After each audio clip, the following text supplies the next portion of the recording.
ગાંધીધામ મહાનગરપાલિકાના મેયર દિવ્યાબેન નાથાણી દ્વારા મુખ્ય બજાર વિસ્તારમાં વરસાદી પાણીના અસરકારક નિકાલ માટે વિવિધ વરસાદી નિકાલના આઉટલેટ પોઇન્ટ્સની સ્થળ મુલાકાત લેવામાં આવી હતી। આ મુલાકાત દરમિયાન દંડક સુરેશભાઈ ધુઆ, સેનિટેશન કમિટીના ચેરમેન તેજસભાઈ શેઠ, ઘેલાભાઈ ભરવાડ, સ્થાનિક કોર્પોરેટર કમલેશભાઈ પરિયાણી, મહેશભાઈ Gadhvi, sanitary inspector Karanbhai ધુઆ, PWD વિભાગના એન્જિનિયર મિતભાઈ તેમજ અરણવ બુચ મયુરભાઈ તેમજ વરસાદી નાણાંના કામ સાથે સંકળાયેલી એજન્સીના એન્જિનિયરો અને સુપરવાઇઝરો ઉપસ્થિત રહ્યા હતા।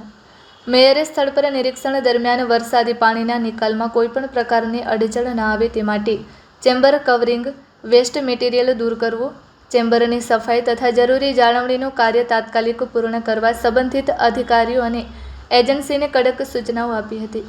આ ઉપરાંત મેયરે જૂના વરસાદી નાળાની ચાલી રહેલી સફાઈ કામગીરીનું પણ સ્થળ પર નિરીક્ષણ કરી કામગીરીની સમીક્ષા કરી હતી। તેમણે વાર્ષિક નાળા સફાઈના ઠેકેદાર અને સુપરવાઇઝરને વરસાદી ઋતુને ધ્યાનમાં રાખીને ઝડપથી અને ગુણવત્તાસભર રીતે નાળાની સફાઈ પૂર્ણ કરવા કડક આદેશ આપ્યા હતા।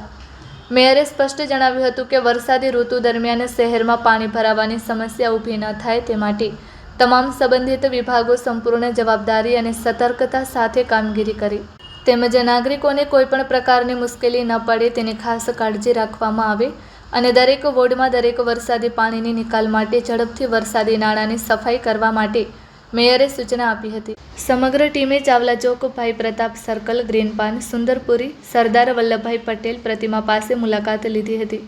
રિપોર્ટ બાય પાર્થિવ માખીજાણી, ગાંધીધામ।